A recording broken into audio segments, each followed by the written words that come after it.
नमस्कार दोस्तों, आप सभी का स्वागत है हमारे YouTube चैनल शिक्षा सबको में। जैसा कि आप सभी को पता है कि मैं NIOS के हाई स्कूल का विज्ञान विषय पढ़ा रही हूँ और जो मैंने पिछली वीडियो में आपको चैप्टर प्रारंभ करा है उसका नाम है नियंत्रण एवं समन्वय, कंट्रोल एंड कोऑर्डिनेशन, पार्ट 23 है और ये मॉड्यूल 5 में आता है।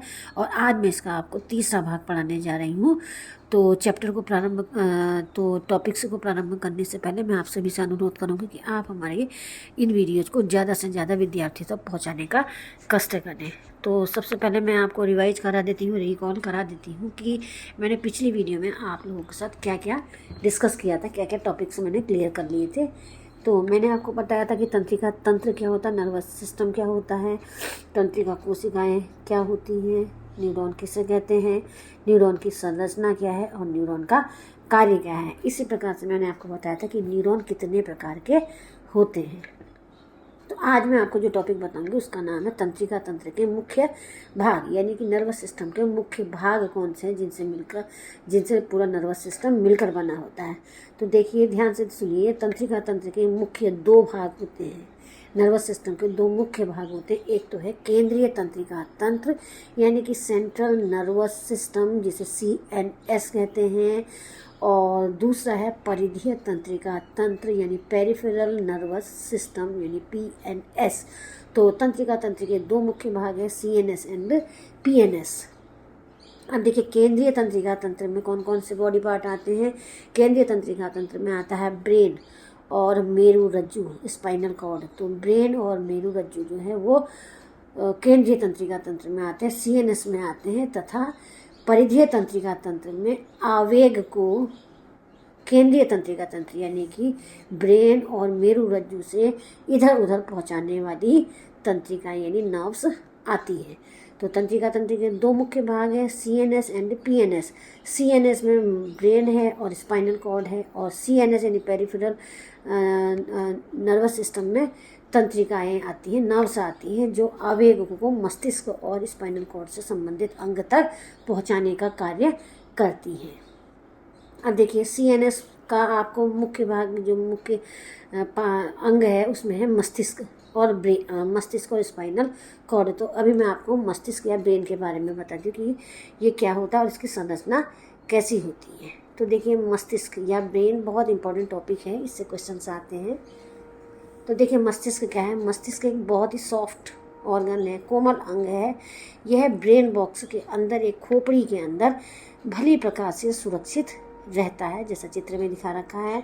यह जो है खोपड़ी के बाद जो बॉक्स है, ब्रेन बॉक्स है, उसके बाद पतली पतली 3 झिल्ली होती हैं, विनिंग्स बोलते हैं जिसे, झिल्ली नुमा आवरण होता है, उसके द्वारा ये ब्रेन जो होता है सुरक्षित रहता है। तो सबसे पहले खोपड़ी है, ब्रेन बॉक्स है, उसके अंदर झिल्लियाँ होती हैं, 3 झिल्लियाँ होती हैं जो पीछे की तरफ स्पाइनल कॉर्ड तक जाती है और मस्तिष्क को सुरक्षित रखती है।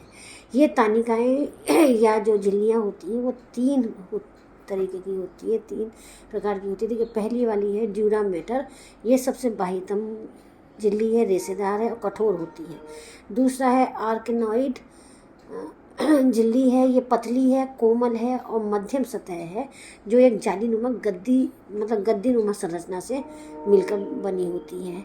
और तीसरा है पाया मैटर। पाया मैटर जो होता है आंतरिक झिल्ली होती है, जिसमें ब्लड का सर्कुलेशन होता है। तो 3 तरह की झिल्लियों से ब्रेन जो होता है वो ढका हुआ होता है। ये तीनों झिल्ली मैंने आपको बता दी हैं, ड्यूरा मैटर, आर्किनॉइड और पाया मैटर।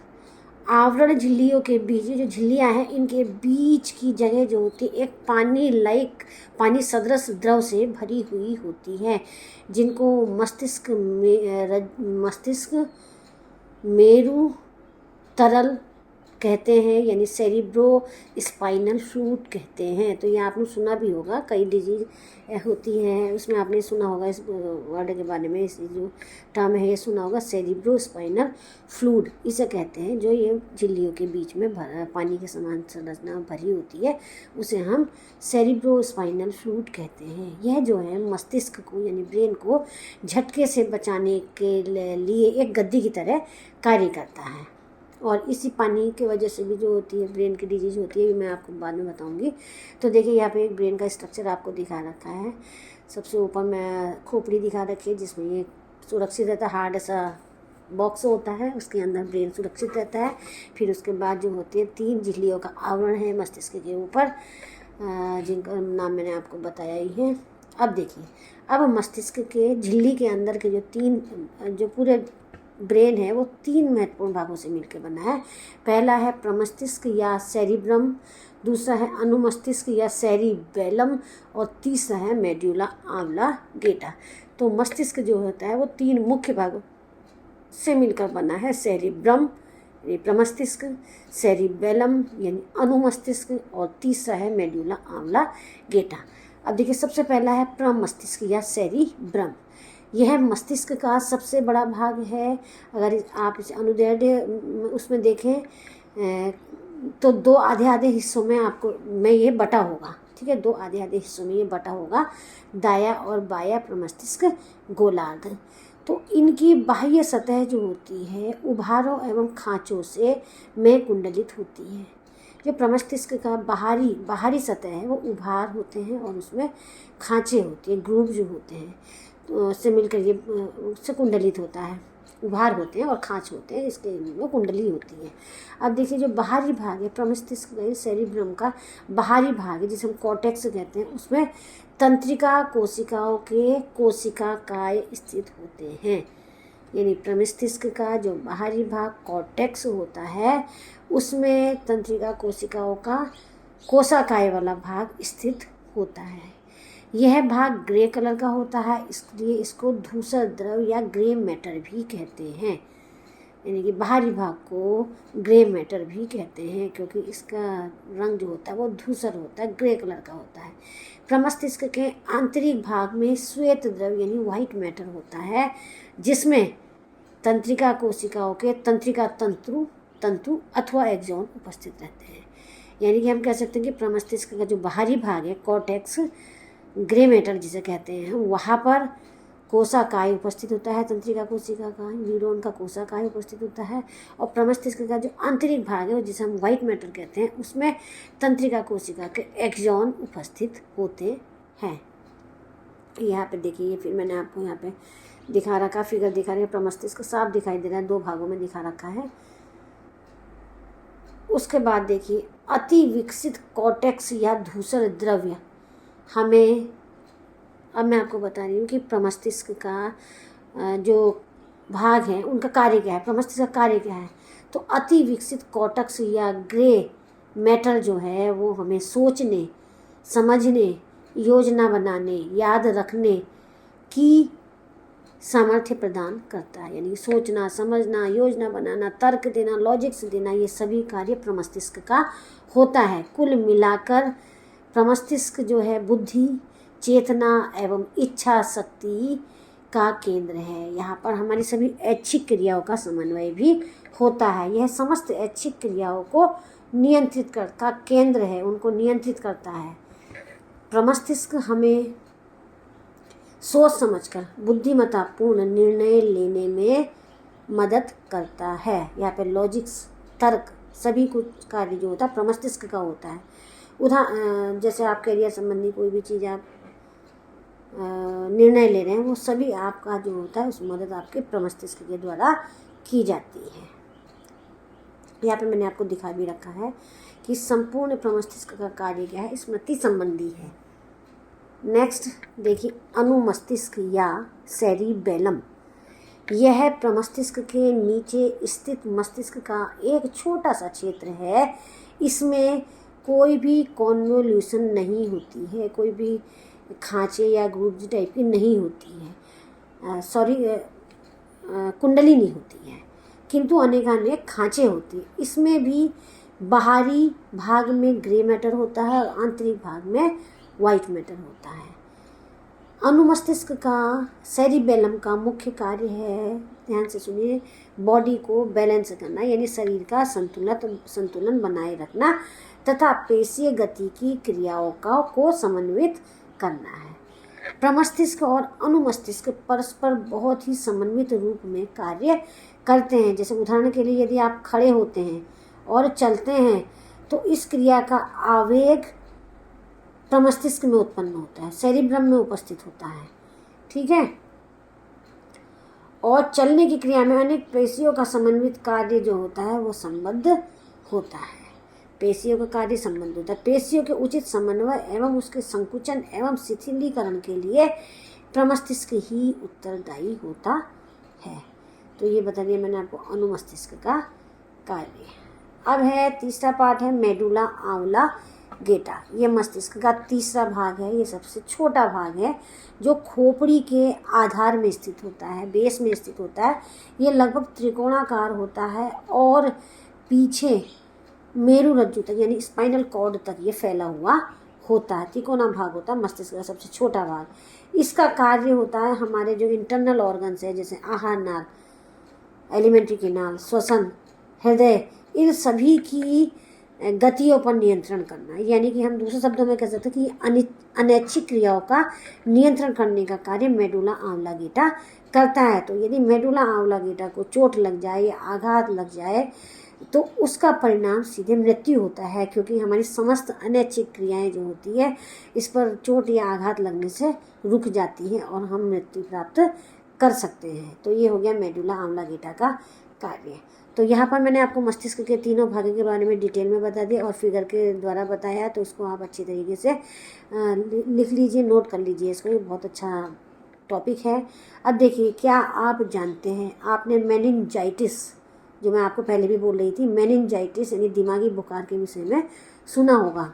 बहुत गंभीर बीमारी है। ये कहते हैं दिमागी बुखार हो गया है, बुखार दिमाग में चढ़ गया है, तो ये एक गंभीर बीमारी है, स्वास्थ्य समस्या है। इसको देखिए, यह मस्तिष्क की आवरण झिल्लियों में सूजन से होता है।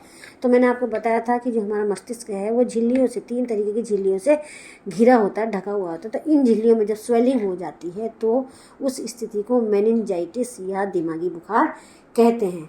साधारणतः सूक्ष्मजीवी जैसे बैक्टीरिया, वायरस, फफूंद या अमीबा के द्वारा मस्तिष्क को घेरने वाली जो मेनिंजिस होती है, जो झिल्लियाँ होती हैं, एवं सेरिब्रो स्पाइनल फ्लूइड जो होता है, उन झिल्लियों के बीच में जो फ्लूइड होता है, तरल पदार्थ होता है, उसमें संक्रमण के कारण होता है। ठीक है। ये जो बीमारी है ये बैक्टीरिया हो गए, वायरस हो गए, फफूंद हो गए, इनकी वजह से होता है। इससे क्या होता है, जो मेनिंजिस होती है यानी झिल्ली होती है और जो फ्लूइड होता है उसमें संक्रमण हो जाता है इन माइक्रो ऑर्गेनिज्म के कारण। और यह जो है मेनिंजाइटिस एक संक्रामक रोग है, फैलने वाला रोग है, जो खांसने, छींकने, चुंबन, झूठे खाने के बर्तनों और दांत साफ करने के ब्रश आदि से भी फैल सकता है। ये मतलब संक्रामक रोग है। उचित सफाई इस रोग से बचाव में सहायक होती है। मेनिंजाइटिस से बचाव हेतु प्रभावकारी टीके भी उपलब्ध हैं। मेनिंजाइटिस के अनेक लक्षण हैं, जैसे तेज बुखार आना, आलस्य, चिड़चिड़ापन कह सकते हैं, सिर में दर्द होना और प्रकाश मतलब लाइट को असहनीयता से सहन न कर पाना, गर्दन में अकड़न होना, त्वचा पर चकत्ते होना, दौरे पड़ना और तबीयत बिगड़ना और कोई आघात, विशेषकर मिर्गी का दौरा, इस तरीके के लक्षण जो होते हैं दिमागी बुखार के होते हैं। और रोगी की देखभाल करने वाले को समुचित चिकित्सीय सहायता लेनी चाहिए, जिससे सही रोग निदान एवं प्रभावी उपचार हो सके। तो यहाँ पे मैंने आपको मेनिंजाइटिस के बारे में भी थोड़ी जानकारी दी है। तो मेनिंजाइटिस क्या है, झिल्लियों में सूजन की वजह से होने वाली एक डिजीज है, एक रोग है, जिनको हम दिमागी बुखार से नाम से जानते हैं। अब देखिए, मैंने आपको सेंट्रल नर्वस सिस्टम का एक पार्ट बता दिया, ब्रेन। अब सेंट्रल नर्वस सिस्टम में दूसरा भाग जो है वो है मेरु रज्जु या स्पाइनल कॉर्ड, यानी CNS 2 अंगों से मिलकर बना होता है, मस्तिष्क और स्पाइनल कॉर्ड। स्पाइनल कॉर्ड देखिए क्या होती है, मेरु रज्जु। मेरु रज्जु लैटिन शब्द मेड्यूला स्पाइनलिस शब्द से मिलकर बनी है और अंग्रेजी में इसको स्पाइनल कॉर्ड कहा जाता है। यह सेंट्रल नर्वस सिस्टम का वह भाग है जो मस्तिष्क के नीचे से यानी ब्रेन के नीचे से एक रस्सी के रूप में पक्ष कपालास्थि यानी कि जो कपाल अस्थि होती है, जो खोपड़ी की अस्थि होती है, उसके पीछे से, पीछे वाली अस्थि के पिछले और नीचे के भाग से स्थित छिद्र से महारंध्र के द्वारा कपाल से बाहर आता है और कशेरुकाओं के मिलने से जो लंबी एक कशेरुक दंड बनती है उसके बीच में को ये जाता है। कशेरुकाओं के मिलने से एक नली बनती है, ट्यूबुलर संरचना बनती है, तो उस नली में ये आगे को विस्तृत होता है। यह रज्जु या रस्सी या कॉर्ड जो होती है प्रथम कटी कशेरुका तक विस्तृत होती है, यानी कि जो कमर वाली पहली कशेरुका है, पहली वर्टिब्रा है, वहाँ तक ये फैला हुआ होता है मेरु रज्जु। यदि संपूर्ण मस्तिष्क को उठाकर देखें तो यह 18 इंच लंबी श्वेत रंग की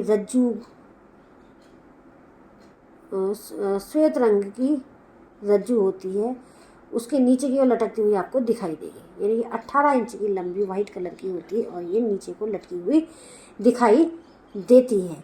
कशेरुका नलिका के ऊपरी 2/3 भाग में यह रज्जु स्थित होती है। जो पूरी कशेरुक दंड है हमारी रीढ़ की हड्डी जो है, उसके 2/3 भाग में उस कशेरुक दंड की जो ट्यूबुलर संरचना है, बीच की नली वाली संरचना है, उसमें ये लगभग कशेरुक दंड के 2/3 भाग में ये रज्जु स्थित रहती है, कॉर्ड स्थित रहती है और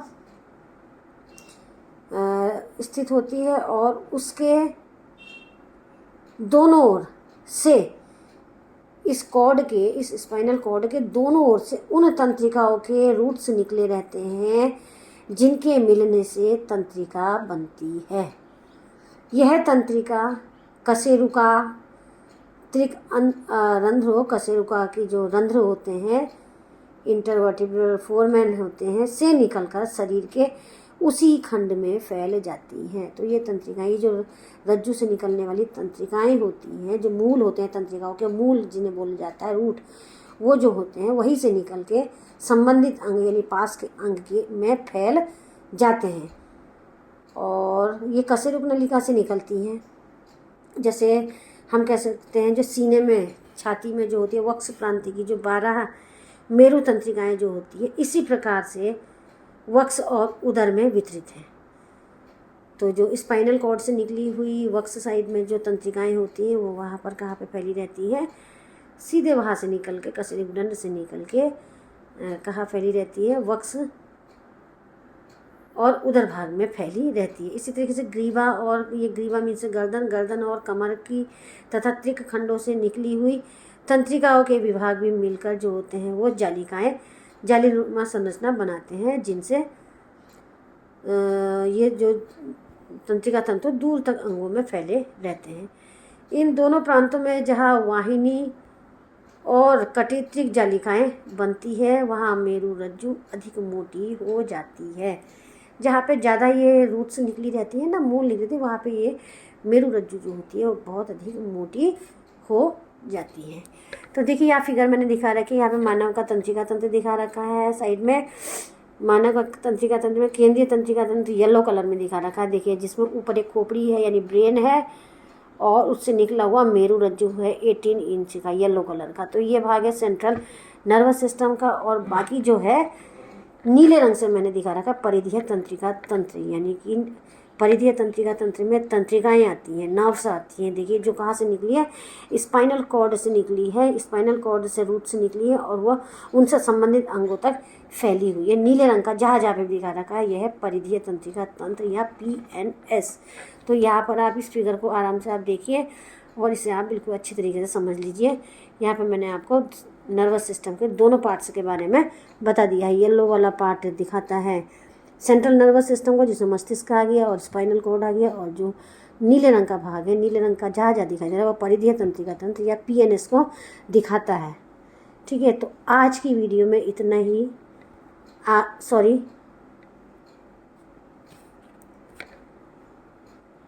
अब देखिए यहाँ पर मैंने आपको एक फिगर और दे रखी है। यहाँ पर मेरु रज्जु की आंतरिक संरचना दिखा रखी है, ऊपर से अनुप्रस्थ काट हमने दिखा रखी है। मेरु रज्जु की संरचना क्या होती है, देखिए मेरु रज्जु की आंतरिक संरचना है, वो श्वेत द्रव है आगे सबसे बाहर और उसके अंदर जो है वो ग्रे कलर का धूसर द्रव्य ग्रे कलर का है। अब देखिए इसमें से जो मेरु रज्जु है इससे देखिए मूल निकले हुए हैं, तंत्रिकाओं के मूल निकले हैं, पृष्ठ मूल हैं, अधर मूल आपको ये दिख रहे हैं, ये निकले हुए हैं और इनसे ही फिर आगे जाके मेरु तंत्रिका का निर्माण होता है, तंत्रिकाओं का निर्माण होता है जो PNS यानी कि परिधीय तंत्रिका तंत्र का निर्माण करती है। तो यहाँ पर ये मैंने मेरु रज्जु की आंतरिक संरचना भी आपको दिखा दी है। अब देखिए मेरु रज्जु के कार्य क्या होते हैं, स्पाइनल कॉर्ड के कार्य क्या होते हैं। तो मेरु रज्जु 3 कार्य करता है। एक तो वो गर्दन के नीचे के क्षेत्र में प्रतिवर्तों का नियंत्रण करता है। दूसरा ये संवेदी आवेगों को त्वचा तथा मांसपेशियों से मस्तिष्क तक ले जाने का कार्य करता है। तीसरा यह प्रेरक आवेगों को मस्तिष्क से धड़ तथा पैरों की मांसपेशियों तक पहुंचाने का कार्य करता है। तो ये मेरु रज्जु के मैंने आपको कार्य बता दिए। तो आज की वीडियो में इतना ही। आने वाले टॉपिक्स को क्लियर करने के लिए मेरी नेक्स्ट वीडियो का इंतज़ार कीजिए। तब तक के लिए धन्यवाद।